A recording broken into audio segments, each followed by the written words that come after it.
Okay, so number 3, if you've already completed it and you're checking back in, we're looking for our same number. So I've got 1x and -6. I've got -3 and +5. So the easiest one here is going to be the x's. If I can make this into a 6, because that's already a -6x, then they will have same number, opposite signs. So that means I need to multiply my first equation by 6 all the way across. So if I rewrite that, this becomes 6x minus 18y equals 24. And I'm going to copy down my second equation right underneath it. -6x plus 5y equals 15. Always making sure to line up my x's and y's so that way it's easy when I go to add down. 6 plus -6, eliminate the x. That's 0x. -18y plus 5y is -13y equals 39. 24 plus 15. Divide on both sides by -13.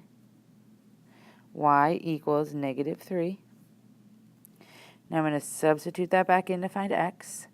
X minus 3 times -3 equals 4. I didn't rewrite the first equation, but I did use the first one, x minus 3y equals 4. I replaced the y with a -3 that I got right here.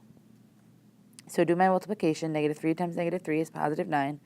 So x plus 9 equals 4. Subtract 9 on both sides. X equals -5. So our solution is -5, -3.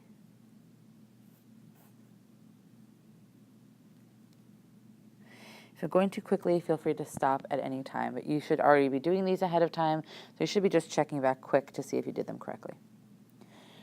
Number 4.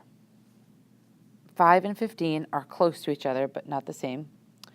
9 and 6, I can't think of anything to multiply 6 by that will give me 9, so I'm going to focus on the x's, because I can do 5 times 3, and that will give me 15, but I need a -15, so I'm going to do -3. I'm going to multiply everything here in the top equation by -3. And it's important to write that down so that I can see what it is you're multiplying by, and I can follow your work.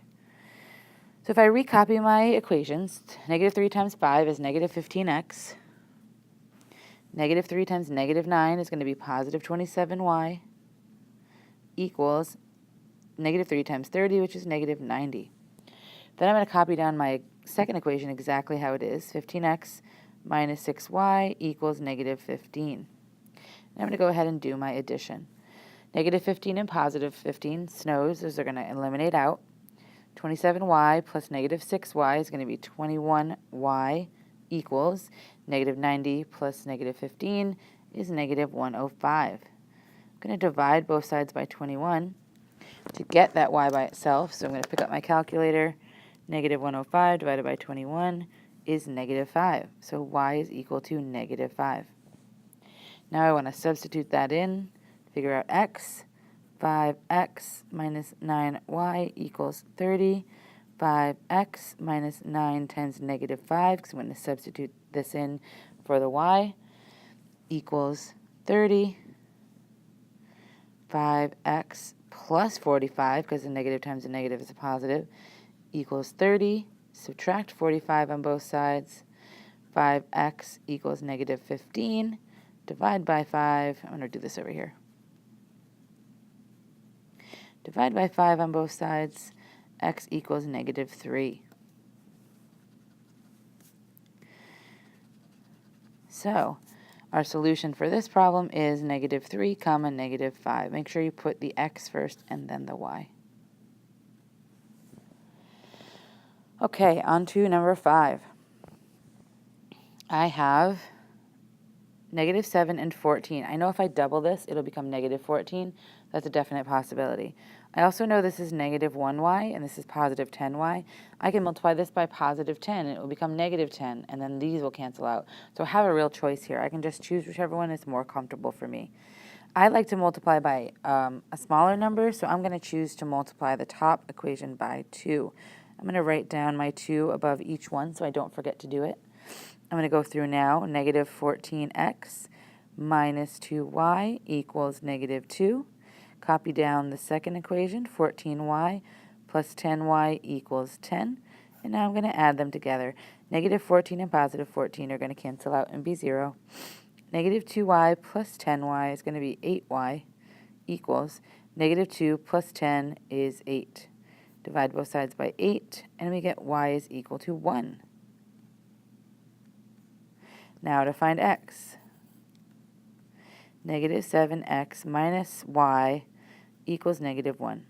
Negative 7x minus y, which I know is 1, equals negative 1. Negative times positive 1 is going to be negative 1, so negative 7x minus 1 equals negative 1. Trying to get this x by itself, so I'm going to add 1 to both sides here. Negative 7x equals 0, because those cancel out. Divide by negative 7. 0 divided by negative 7 is going to be 0. So 0, comma 1 is our x. That's our solution, 0, comma 1. And last one, number 6. Here I have 16 and negative 8. I can double this and it will become negative 16, which is perfect. I can also multiply this by 4 and it will become 8, positive 8, which will be perfect to cancel out the y's. So this time I'm going to multiply to cancel out the y's. So I'm going to be multiplying each piece of the second equation by 4 so that my y's will cancel out, negative 8, positive 8. So let me rewrite the first one, 16x minus 8y equals negative 24. Now I'm going to multiply the second one. 4 times negative 8 is negative 32x. 4 times 2 is going to be positive 8y. 18 times 4 is 72, so equals 72. Now I'm going to go ahead and add them together. 16 plus negative 32 is negative 16x. Negative y, 8y plus 8y eliminated equals negative 24 plus 72, which is 48. Divide both sides by negative 16. X equals negative 3. Negative 3 comma what, you ask? Well, let's go back and find out. 16x minus 8y equals negative 24. That's the original equation. I'm going to put a negative 3 in for x. 16 times negative 3 minus 8y equals negative 24. 16 times negative 3 is going to be negative 48 minus 8y equals negative 24. Trying to get the y by itself, so let's get rid of this negative 48. Let's add 48 to both sides. Negative 8y equals 24. Divided by negative 8 on both sides. Y equals negative 3. So this solution is negative 3 comma negative 3. And there you have it. There are the 6 examples of how to multiply one equation by a number so that we get the SNOs, same number, opposite signs, and we're able to add straight down and eliminate one of the variables. If you have any questions, feel free to ask me in person, or feel free to send me a message if you're watching this at home. And don't forget to glue this into your notebook. That way you have examples to look at of how to do elimination when you have to multiply one equation. If you're all set, go ahead and grab practice 1 and you can get started on those, and then you'll be able to move on to elimination multiplying 2 equations. Thanks for watching.